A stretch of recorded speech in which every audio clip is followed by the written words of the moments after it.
The fight is over.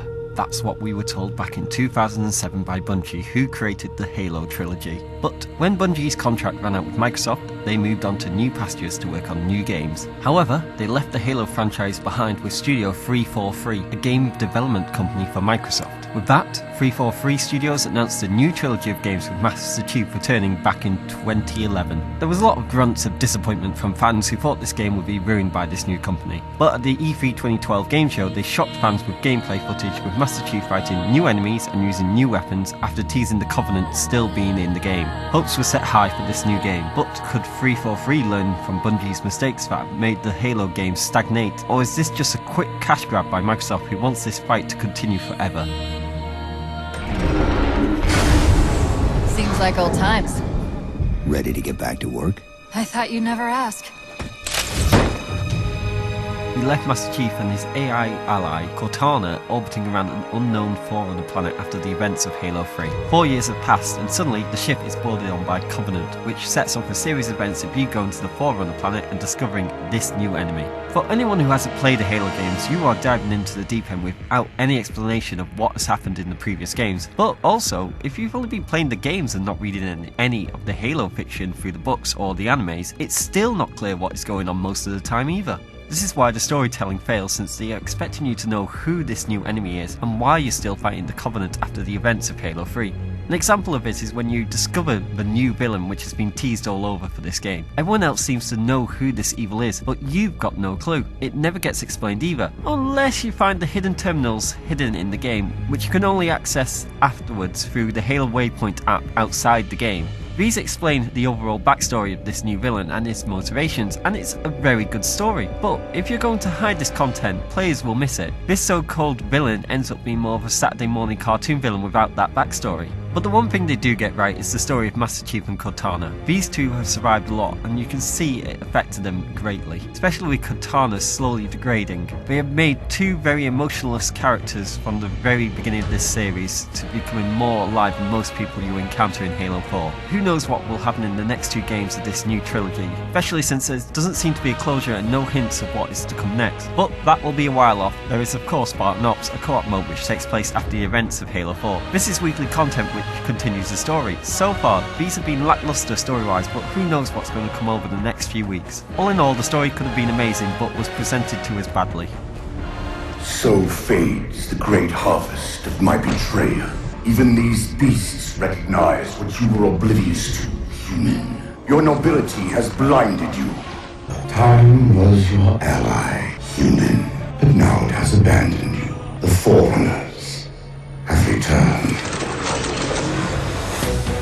Halo 4's campaign is split into 8 missions. Each mission is around 30 to 60 minutes each, with multiple objectives to complete till you can move on to the next mission. You'll be doing all sorts, from escorting some human forces, assaulting enemy bases, and escaping from collapsing debris. All things you've done in previous Halo games. This is a common theme through Halo 4. Reuse previous content from Halo games and sometimes change it. I understand why they did this though. This is 343's first game, and changing the Halo franchise too much could cause a lot of backlash with fans. Don't get me wrong though, it's a lot of fun to play the campaign. It does take a good hour for everything to click again, and you start approaching things more tactically than in other shooters. It's more of a puzzle shooter, and with you how quickly you burn through ammo, you've got to think how you will defeat the encounter with the different weapons on offer, especially on the harder difficulties where you'll be burning through guns just to defeat the tougher enemies. The other thing that's changed is the skull system. In previous games you would find hidden skulls in the level that would make the game play differently, from smarter AI, headshotting grunts to cause confetti to explode from them, or just enemies throwing grenades like crazy. But this time all the skulls are unlocked from the get-go, which is good so you can change the gameplay on the fly. Multiplayer returns, and this is Halo to the core. From deathmatch, capture the flag, king of the hill, etc. When you start, you create a Spartan who will level up similarly to other shooters like Call of Duty. Here you will unlock new weapons, loadouts and equipment every level you go up, while allowing the player to choose what he wants from the get-go. It's less about scouting for weapons on maps and more about the tactics. You can also call down armament drops that give you access to powerful weapons in the middle of battle every 5 minutes, from the ever so helpful Covenant Needler to the speed boost or to a sniper rifle. This gets you to keep replaying until you get what you want, and even if you lose you still gain XP, which will eventually unlock the weapons and gear that you need to compete. But it can be frustrating when you join a game at level 1 and you go up against level 25 Spartans with better equipment. Halo is as fun as ever though, and the multiplayer has never been more popular. I've been speaking to people who have purchased this game and they've still not even touched the campaign yet. 343 must be doing something right.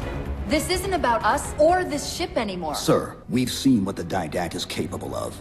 If we let him leave this world, humanity will be at risk. Look, I understand what you think you saw. Think? With all due respect, sir, I know what I saw. And with all due respect to you, soldier, I'm not willing to jeopardize my ship because of the hallucinations of an aging Spartan and his malfunctioning AI. I will not allow you to leave this planet! Cortana.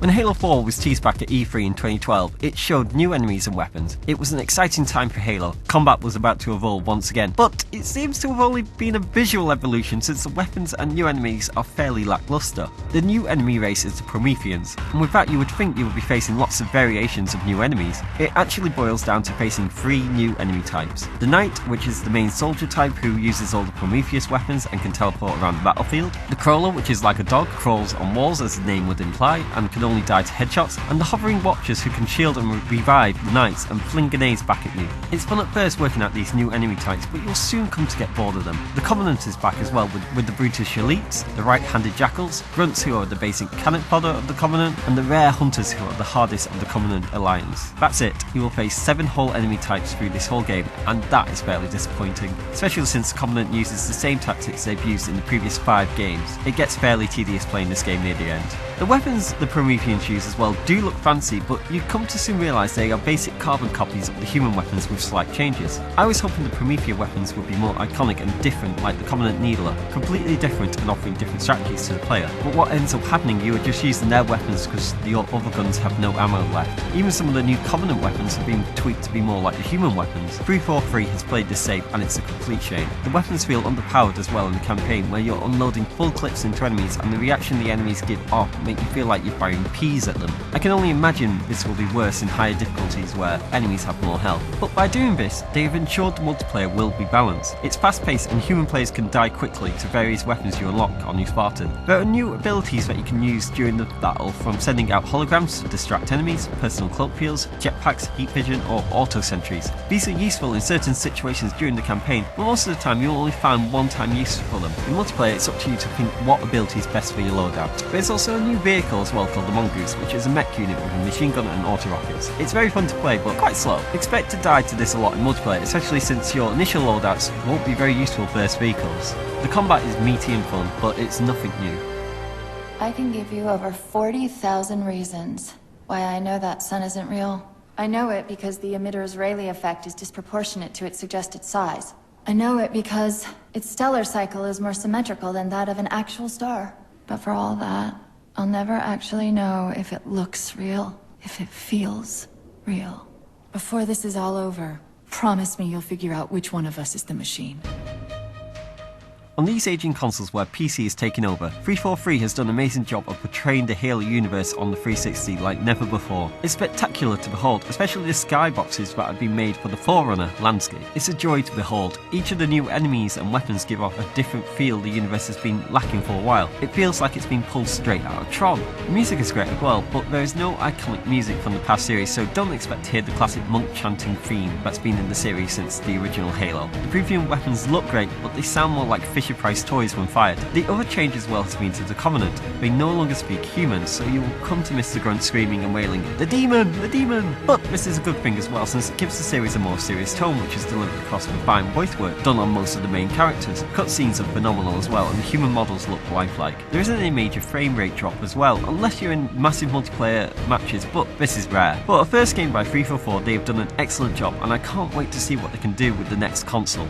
From its iconic frantic gameplay and confusing storyline, you come to realise this is Halo. It's as if 343 had a checklist of what should be in a game and stuck to it. But you will need to do something differently 343 for the next 2 games. Hopefully this new hardware will give them options and time to experiment with. The one thing I would like to see is a more focused storyline not involving the Covenant and encountering new enemies and new weapons. They left the story quite open at the end. Why not have a human conflict against other humans? Go back to what the original Spartans were made for, to stop civil war. We've got a while to wait though. 2015 is the estimate release date for the next game, and we'll be firmly in the new console territory by that point. If you like Halo but unsure about getting it, give it a go. It's a fun romp and you might get addicted to the multiplayer, but don't expect anything new from this game.